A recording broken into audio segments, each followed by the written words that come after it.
Welcome back to the Roundup, our show where we go over a lot of what's going on in gaming, and today we really do have a bunch.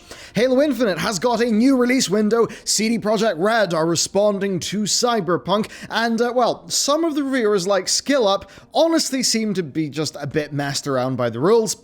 EA also have essentially been forced to deal with FIFA Ultimate Team essentially being gambling and people getting wise to them, and of course, a whole bunch more. And with that, let's get straight into Halo. Alright, so 343 have announced it. The new Halo Infinite release window is going to be fall 2021.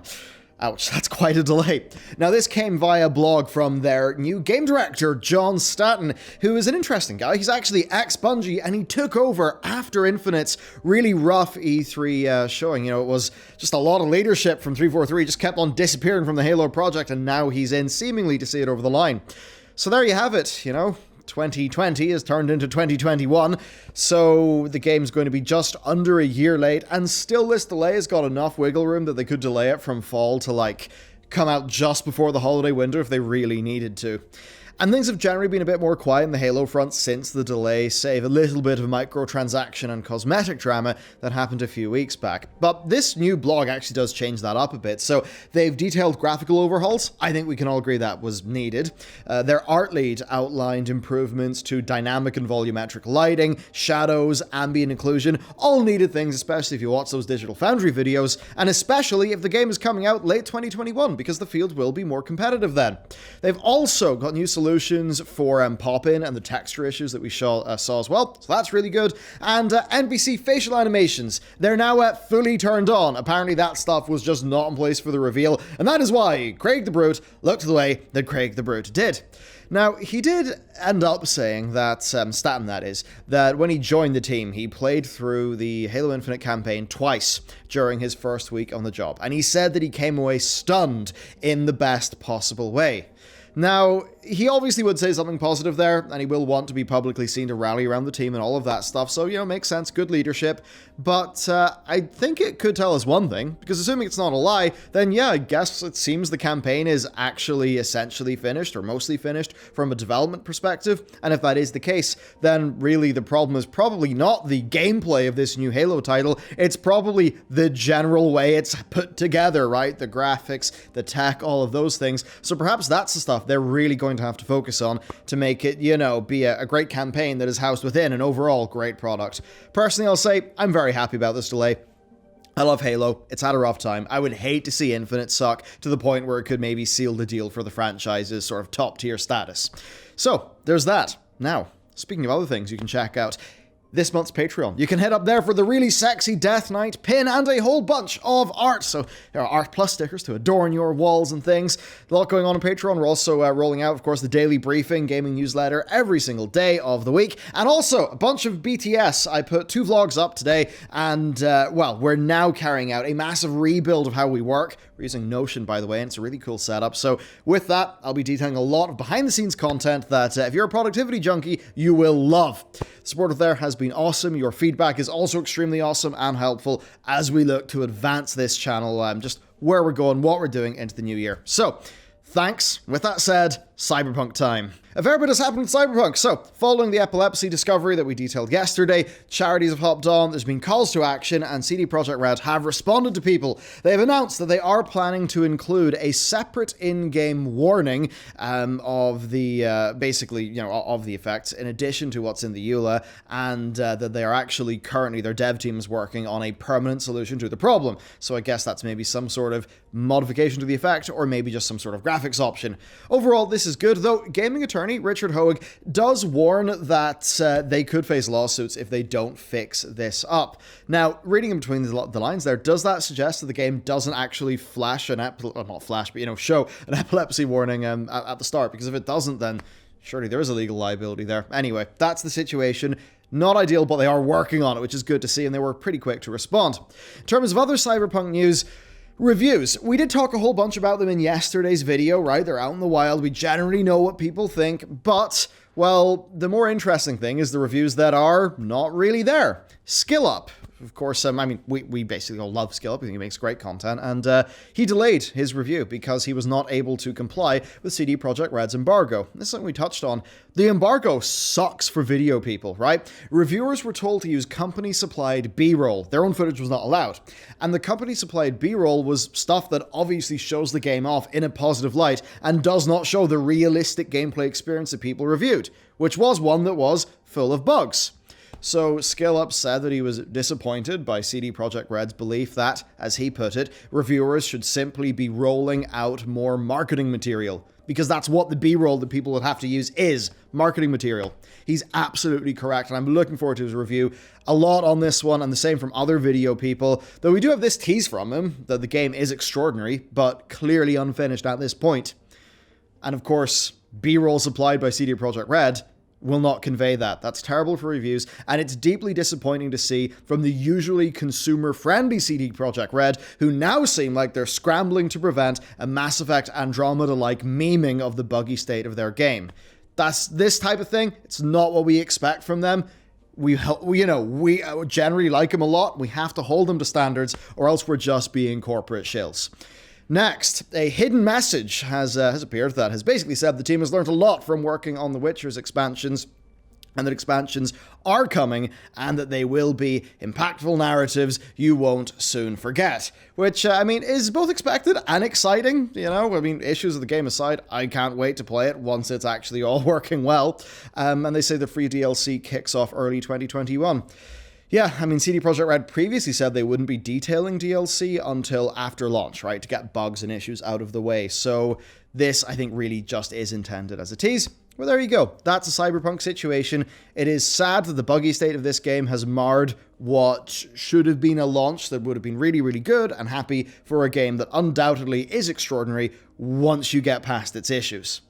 Next up, Blizzard news, for they have announced that Shadowlands, the latest WoW expansion, is the fastest-selling PC game of all time. This absolutely turned heads. A lot of people don't really believe it, and I think we can explain it. So, it sold through 3.7 million copies on launch day, right? So that's what the numbers were like by then, and this means that it's taken the crown from another Blizzard release, Diablo 3, which sold just over 3.5 million units as of its launch day in 2012. Now, this is quite a claim, but Shadowlands, I think, clearly enough, has been a success, and, well, it's responsible for record-high engagement as well. This is the other data we've got via Activision Investor Relations, that there's record-high engagement over the last few months headed up to the release, and that subscriptions are actually at their highest point in a decade. Now, a decade ago takes you to about 12, either 11.4 or 12 million subscriptions for World of Warcraft, which means that WoW is basically back at its high. That, I think, makes sense in terms of subscriptions, though, because in the quarter following the release of Classic, they, doubled or tripled. So assuming Shadowlands led to a big uptick and Classic continued to do well, I mean, yeah, it makes sense.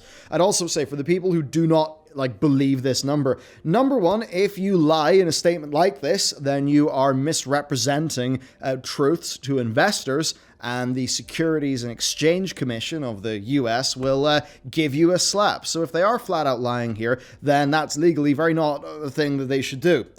Now, there is an explanation here, and that is that, and I can tell you from, the larger channel that we do, being the World of Warcraft one, and that's one where, it's all pretty big stuff. And look, WoW players, they play the expansion on day one. That's just how it is. So WoW is going to have massive peak day one, and then it's going to drop off by quite a bit after that. It's not like something like PUBG where it becomes a phenomenon, and then, its numbers will absolutely beat World of Warcraft in no time at all. It's just that World of Warcraft gets that launch day concentration, which technically means that Activision can make this big, nice statement. Next up, though, a problem story. Genshin Impact is having a bit of a time after MiHoNo even, they ruled that a hacker could keep a stolen account because the hacker spent money on the stolen account.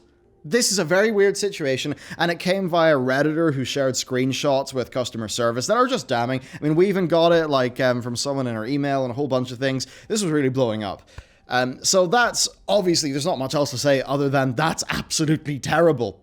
And it's a problem where security is rubbish in this game. There's no two-factor authentication. The actual solutions involve downloading third-party virus control software and using randomly generated passwords.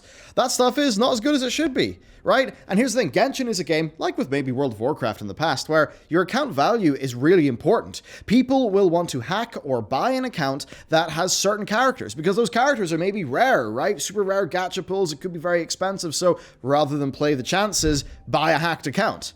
I mean, this situation is bad, and I think just to show you, like, the interest there is in hacking accounts, Adam, who led writing in this video, had 3 separate "Are you sure you want to change your password?" emails on a 2-hour playtime account, and that's stuff that's generally quite reported. So there are hackers out there, the security's not good, and when it comes to dealing with these problems, the company's CS really seems to suck. This is not a way to treat people who are playing your game, especially when, I mean, the people who are going to get got the most by this are the whales, who should be their most valued customers. I mean, literally. FIFA Ultimate Team time. It could, well, not that it's the end, but it could signal that EA are getting ready for the end, because data miners have data mined a message that reads, FIFA Ultimate Team is not currently accessible due to a demand from authorities in your region.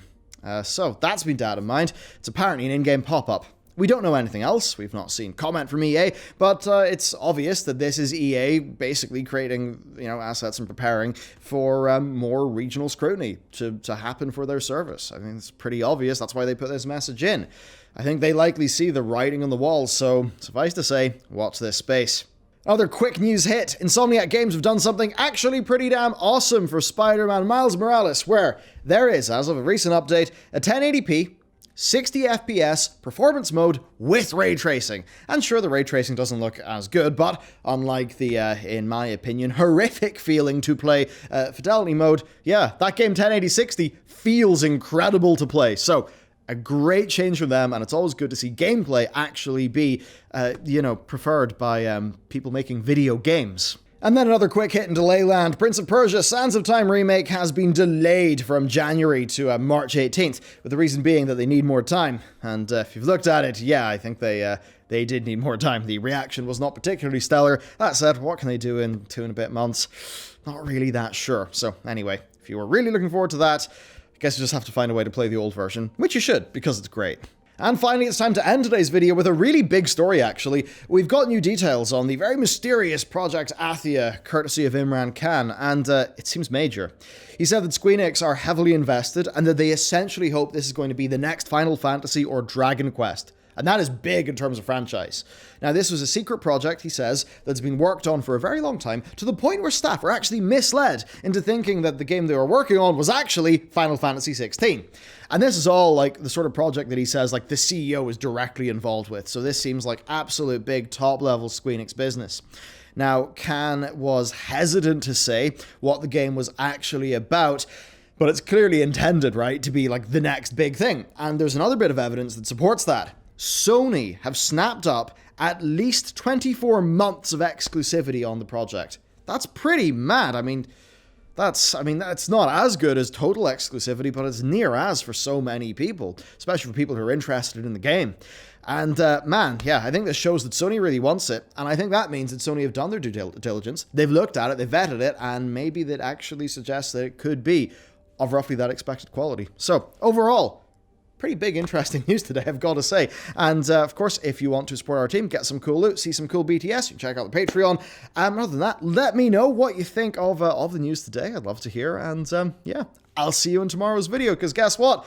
We had a bit of a dry spot and a few issues, but we're now we're overcoming them, and there's going to be a lot of stuff going on. So thank you for watching. I'll see you next time.